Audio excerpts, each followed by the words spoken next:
Oi, então, hoje eu vim aqui ler um artigo do Kevin Carson, nomeado Os Efeitos Distorcedores dos Subsídios de Transportação. O artigo, no caso, ele foi traduzido pelo Bruno Rocha. Ele, no original, se encontra no Foundation of Economic Education, ou FEE. E ele também ressalta aqui com um texto histórico desse artigo, é o da industrialização dos Estados Unidos por volta do século XVIII. Agora, começar aqui a leitura do artigo em si. Apesar dos críticos de esquerda serem muito astutos quando descrevem os males da sociedade dos dias de hoje, eles habitualmente falham em entender a raiz desses problemas, intervenção governamental, ou sua solução, a operação de um mercado liberto. No discurso progressista sobre energia, poluição e assim por diante, no geral bastante perspicaz, clamados por intervenção estatal são muito comuns. George Monbiot, por exemplo, escreveu que a única resposta racional para tanto o eminente fim da era do petróleo quanto a ameaça do aquecimento global é redesenhar nossa cidade, nossa agricultura e nossas vidas. Mas isso não pode acontecer sem imensa pressão política. Mas esse raciocínio está justamente ao contrário. Problemas existentes, como excesso de consumo de energia, poluição, hipermercados, a cultura de carros, alastramento urbano, são resultantes da imensa pressão política, que já foi aplicada pelas últimas várias décadas para redesenhar nossa cidade, nossa agricultura e nossas vidas. A raiz de todos os problemas que Monbiot acha tão repreensíveis é a intervenção estatal no mercado. Em particular, subsídios de transportação provavelmente determinaram mais que qualquer outro fator, com a possível exceção de leis de propriedade intelectual, para determinar o formato da economia corporativa estadunidense. Os tamanhos atualmente predominantes de firmas e áreas do mercado são resultantes de subsídios governamentais para a transportação. Adam Smith argumentou mais de 200 anos atrás que a maneira mais justa de financiar infraestrutura de transportação era taxas de uso ao invés de receitas gerais. Quando as carruagens que passam sobre uma rodovia ou uma ponte e as barcaças que velejam por um canal navegável pagam um pedágio em proporção ao seu peso ou sua tonelagem, elas pagam pela manutenção dessas obras públicas, exatamente em proporção ao desgaste que elas causam. Isso não é, entretanto, a maneira que as coisas eram feitas na prática.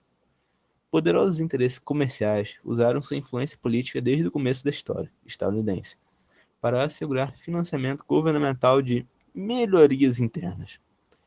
O verdadeiro ponto de inflexão foi o papel do governo em criar um sistema de ferrovias da metade do século XIX em diante. O sistema de ferrovias nacional como nós conhecemos foi quase completamente uma criatura do Estado. As subvenções da Ferrovia Federal incluíram não somente direitos preferenciais de passagem para as ferrovias em si, mas estendiam as extensões de 15 milhas em ambos os lados. Na medida que as linhas eram concluídas, essa terra contíguas se tornaram imóveis muito desejados e dispararam em valor. Enquanto novas comunidades brotaram ao longo das rotas, cada casa e negócio da cidade foi construído em terra adquirida das ferrovias. As extensões de terra também frequentemente incluíram áreas de exploração madeireira. As ferrovias, de acordo com Matthew Josephson, o Barão Ladrão, eram companhias de terreno, cujos diretores fizeram negócio de terreno às pressas em terras agrícolas e cidades a preços crescentes. Por exemplo, sob os termos da Pacific Railroad Bill, a Union Pacific, que foi construída do Mississippi para o oeste, foi concedido 12 milhões de acres de terra e 27 milhões em títulos públicos de 30 anos. A Central Pacific, construída da costa oeste para o leste, recebeu 9 milhões de acres e 24 milhões de dólares em títulos públicos. As subvenções de terras totais para as ferrovias correspondem a por volta de 6 vezes o tamanho da França.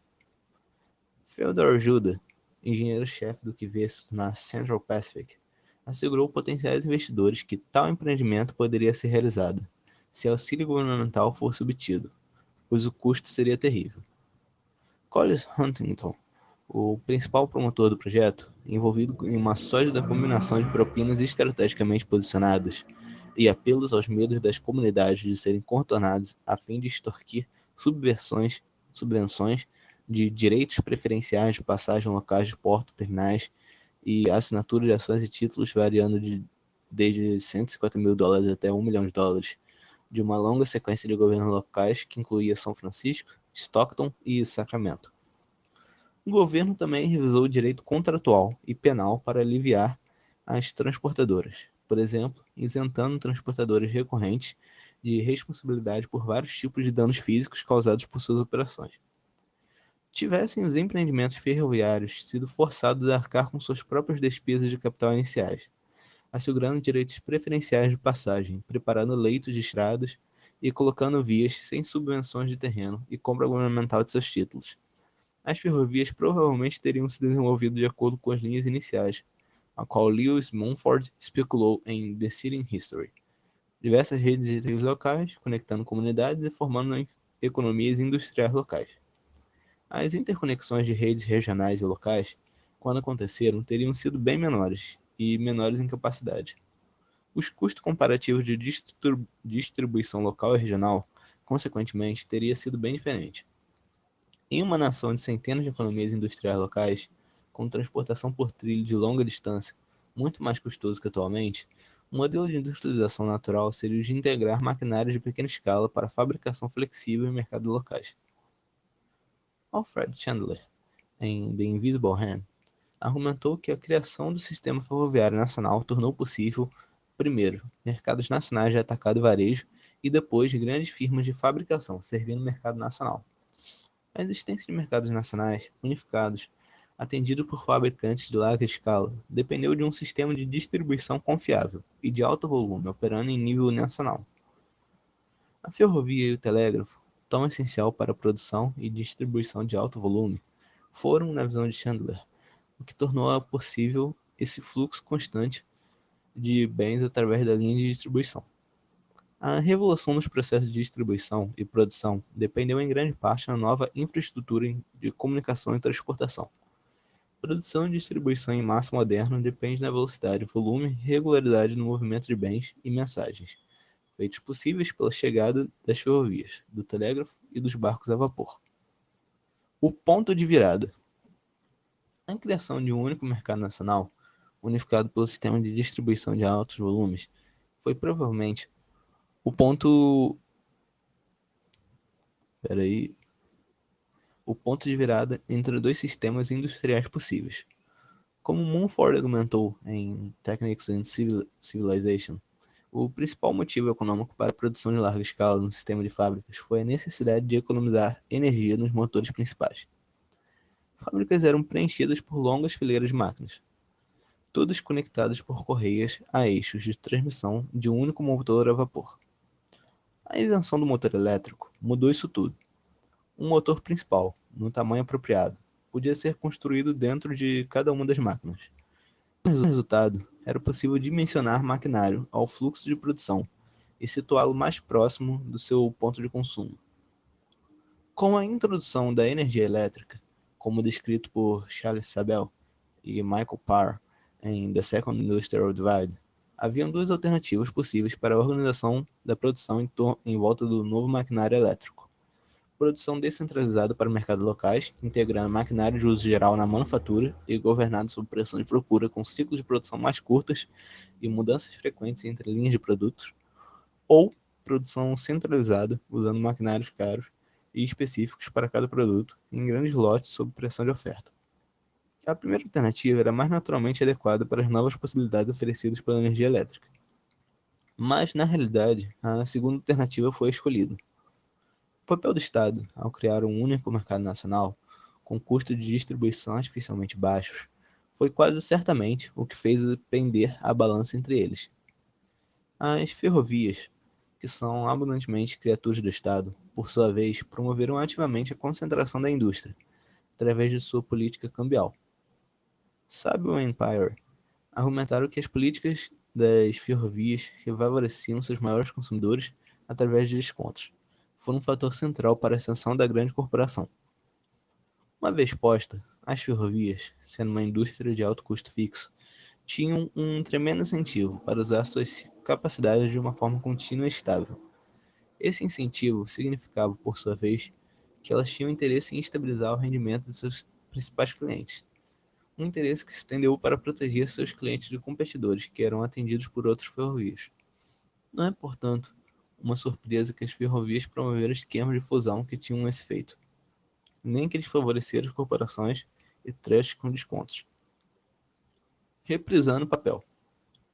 Na medida que novas formas de transportação emergiram, o governo repisou seu papel, subsidiando tanto o sistema de rodovias quanto de aviação civil.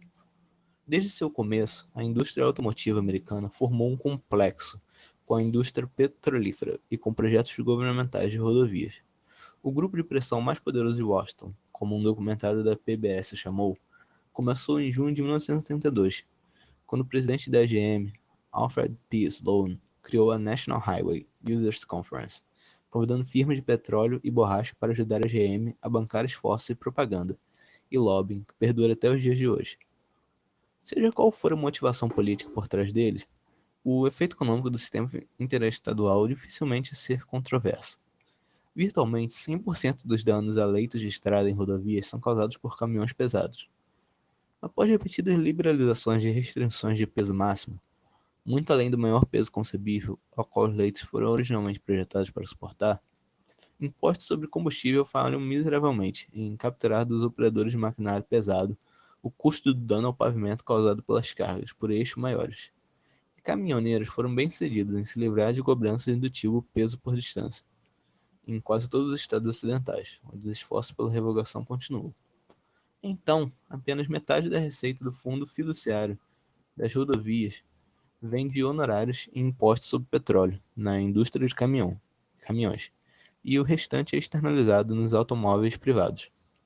Isso não leva em conta os 20% do financiamento de rodovias, que ainda é por receitas gerais, ou o papel da desapropriação em abaixar os custos de transações envolvidos na construção de novas rodovias, ou expandindo as existentes. Sobre o sistema de aviação civil, desde o começo, ele foi uma criatura do Estado. Sua infraestrutura física original foi construída inteiramente com subvenções federais e títulos municipais, isentos de impostos. O professor Stephen Paul Dempsey, da Universidade de Denver, estimou em 1992 o valor dessa infraestrutura em 1 trilhão. O governo federal sequer começou a coletar taxa de uso de passageiros de linhas aéreas e de transportação de mercadorias até 1971, 1971.